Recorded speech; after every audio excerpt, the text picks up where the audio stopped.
कुछ लोगों की अफर्मेशन काम नहीं करती हैं। क्या ऐसे रीज़न हैं कि आप लगातार अफर्मेशन का यूज़ कर रहे हैं, बहुत लंबे समय से यूज़ कर रहे हैं, लेकिन जो रिज़ल्ट आप अफर्मेशन से चाहते हैं वो रिज़ल्ट आपको नहीं मिल रहे हैं। आज उन्हीं कारणों में से 5 कारण मैं खोज कर लाई हूँ, जो कि मैंने खुद भी फील किया कि ये बहुत ज़रूरी है एक अफर्मेशन को पूर्ण रूप देने के लिए। एक अफर्मेशन अच्छे से वर्क करे, पूरी तरीके से हमारे फेवर में काम करे। ये 5 स्टेप उस अफर्मेशन के लिए बहुत ही ज़रूरी हैं। चाहे आप डिफरेंट टाइप की अफर्मेशन बोलते हो, चाहे आप एक पर्टिकुलर विश के लिए अफर्मेशन बोलते हो, आपकी अफर्मेशन में 4 चांद लग जाएंगे इन 5 स्टेप को फॉलो करके। वो स्टेप कौन से हैं, 1 बाय 1 आज हम उन्हीं को जानेंगे। नंबर 1 है टाइम, सही समय। अब कौन सा समय चुने जिससे कि हमारी अफर्मेशन हमारे लिए 1000 गुना ज़्यादा काम करे, 1000 गुना बेटर वे में काम करे। तो इसीलिए वैसे सुनते हैं कि सबसे अच्छा समय होता है सुबह का समय। बताएं क्यों होता है सुबह का समय सबसे अच्छा समय?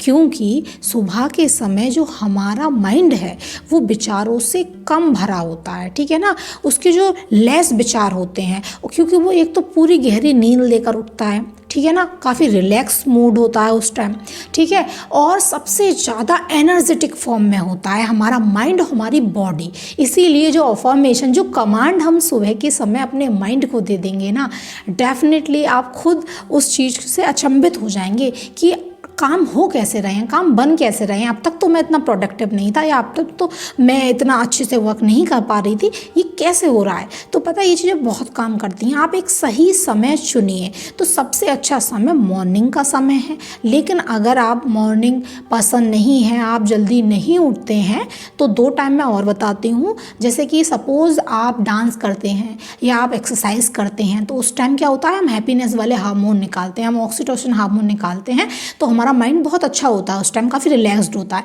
तो आप उस समय भी अफर्मेशन दे सकते हैं, अपने आप को अफर्मेशन सुन सकते हैं, ठीक है। और दूसरा टाइम होता है अगर आप वॉक करने निकलते हैं शाम के टाइम, खाना खाने के बाद वॉक के टाइम आप निकलते हैं, ऑफिस वगैरह का सारा काम बंद करके, उस टाइम भी आप काफ़ी रिलैक्स मूड में होते हैं, तो आप उस समय भी अफर्मेशन बोल सकते हैं। लेकिन आप कोशिश करें कि आप मॉर्निंग में अफर्मेशन बोलें, ठीक है, सुने, बोले भी और सुने भी, क्योंकि जो वर्बल ही होता है ना, जितना आप वर्बल अफर्मेशन बोलेंगे वो आपको ज़्यादा हिट करती हैं आपके माइंड पर। इसीलिए आप कोशिश करें कि आप अगर अफर्मेशन सुनते हैं तो आप आज से अफर्मेशन को बोलना स्टार्ट कीजिए, ठीक है। सेकंड है लैंग्वेज, यानी कि भाषा, ठीक है। मैंने बहुत से लोगों को देखा है वो पेड अफर्मेशन चाहते हैं, वो चाहते हैं कि हमें कोई बनी बनाई अफर्मेशन दे दे। फ्रेंड्स, ये गलती आप बिल्कुल भी ना करें, क्योंकि अब जो पेड अफर्मेशन होती हैं वो उनका एक पर्टिकुलर लैंग्वेज होती है, एक पर्टिकुलर उनकी खुद की कम्युनिकेशन स्किल्स होती हैं, जिस वे में वो आपको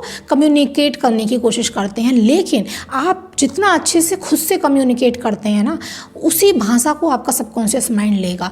इसीलिए आप कोशिश करें कि आप खुद से अफर्मेशन को लिखें, आप खुद से अफर्मेशन को बनाएं, और जिस भी लैंग्वेज को आप सबसे ज़्यादा यूज़ करते हैं, चाहे वो बांग्ला हो, हिंदी हो, अंग्रेजी हो, गुजराती हो, मराठी हो, उसी लैंग्वेज में आप अपनी अफर्मेशन को लिखिए, ठीक है। 2 हो गए। तीसरा है सही शब्दों का चयन, यानी कि आप अपनी अफर्मेशन में निगेटिव शब्दों का यूज़ ना करें, ठीक है, क्योंकि निगेटिव शब्द हमारी अफर्मेशन को ख़राब कर सकते हैं और वो हमें रिजल्ट नहीं देंगी। जैसे कि सपोज़ आप बीमार हैं, ठीक है ना, और आप चाहते हैं हेल्दी बॉडी, तो आप अगर ऐसे बोलते हैं कि मैं बहुत बीमार था लेकिन अब मैं बहुत स्वस्थ हूँ, थैंक यू यूनिवर्स।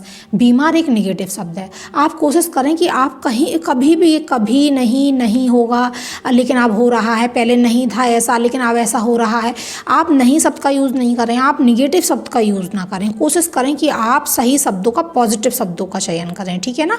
जैसे कि मैं और भी वीडियो में आपको बताती रहती हूँ कि शब्दों की बहुत ताकत होती है, तो आप कोशिश करें आप कुछ अच्छे 10 शब्दों का चयन करें, अपने डेली यूज़ में, अपने डेली लाइफ के यूज़ में उन शब्दों का प्रयोग करें। जैसे कि अमेजिंग, वाओ, लव, ठीक है ना, ब्यूटीफुल, इन शब्दों का आप यूज़ करें, क्योंकि एक हाई वाइब्रेशन के शब्द हैं, ओके। गए, 3 हो गए। अब है चौथा vibration, positive vibration, high vibration. जब भी आप अफर्मेशन को बोलें आप पूरी कोशिश करें कि आप हाई वाइब में रहें, क्योंकि आप जितना हाई एनर्जी में होंगे ना उतनी तेज़ी से आपका दिमाग पिक करेगा उन लाइनों के लिए जो भी आप बोल रहे होंगे अफर्मेशन के तौर पर, ठीक है ना। और आप ऐसा नहीं है कि जब आप अफर्मेशन बोल रहे हैं आप तभी हाई वाइब्रेशन में रहें, आपको पूरे दिन हाई वाइब्रेशन में रहना है या कोशिश करना है कि आप अपने पूरे दिन का ऑलमोस्ट टाइम हाई वाइब में रहें, ठीक है ना। ये बहुत ज़रूरी है आपकी अफर्मेशन को 100% रिजल्ट देने के लिए। उसके बाद आते हैं लास्ट ऑप्शन है कि फीलिंग इमोशन, ठीक है ना। फीलिंग इमोशंस बहुत ही ज़्यादा इंपॉर्टेंट है। नेविल गॉडार्ड कहते हैं कि आपकी मैनिफेस्टेशन के लिए फीलिंग इज़ द की, ठीक है ना। अगर आप जो बोल रहे हैं अगर आप उससे फील ही नहीं कर पा रहे हैं, उसको आप महसूस नहीं कर पा रहे हैं, उसमें अपने इमोशंस को आप जोड़ नहीं पा रहे हैं, तो वो चीज़ें आपके लिए काम नहीं करेंगी, ठीक है। इसीलिए आप कोशिश करें कि आप जब भी अफर्मेशन को बोलें आप हाई फीलिंग में रहें, हाई इमोशन में रहें। अच्छा, इसके लिए आप क्या कर सकते हैं, इसके लिए आप रिपीटिशन का मोड, रोबोटिक अफर्मेशन बोल रहे हैं, ठीक है ना। जितना रिपीट करेंगे आपका दिमाग एक ना एक दिन उस चीज़ को मान ही लेगा कि अरे भाई ये तो इतने दिनों से बोल रहा है, सच ही है, ये मान ही लेते हैं ऐसा, ठीक है। और आप एक काम और भी कर सकते हैं, विजुलाइज करिए। आप जितना ज़्यादा क्लियर विजुलाइज करेंगे ना उतना ही अच्छे से आपका सबकॉन्शियस माइंड उन चीज़ों को लेने लगता है, क्योंकि सबकॉन्शियस माइंड की एक ही लैंग्वेज है, वो है पिक्चर की लैंग्वेज। तो आप सीखिए विजुलाइज करना। अगर आप में से किसी को विजुलाइज करना नहीं आता है तो आप कमेंट में लिखिए, मैं एक विजुलाइजेशन पे बहुत ही डिटेल वीडियो बना दूंगी, ठीक है ना फ्रेंड्स। तो ये 5 स्टेप हमने सीखे अपनी अफर्मेशन में जान डालने के लिए और 1000 गुना बेटर परफॉर्म करें आपकी अफर्मेशन आपके लिए। तो ये 5 स्टेप आप अपनी अफर्मेशन में ज़रूर जोड़िए, ठीक है गाइज। आपको अगर मेरा वीडियो अच्छा लगा हो तो मेरी वीडियो को लाइक करें, कमेंट करें, शेयर करें मेरी वीडियो को, मेरे चैनल को सब्सक्राइब करें। मेरा नाम है अनु, मैं हूँ एक लाइफ कोच, NLP एक्सपर्ट। मैं 10 साल से लॉ ऑफ अट्रैक्शन की प्रैक्टिस में हूँ फ्रेंड्स। आप मुझसे जुड़ने के लिए मेरे चैनल को सब्सक्राइब कर सकते हैं। Thank you so much.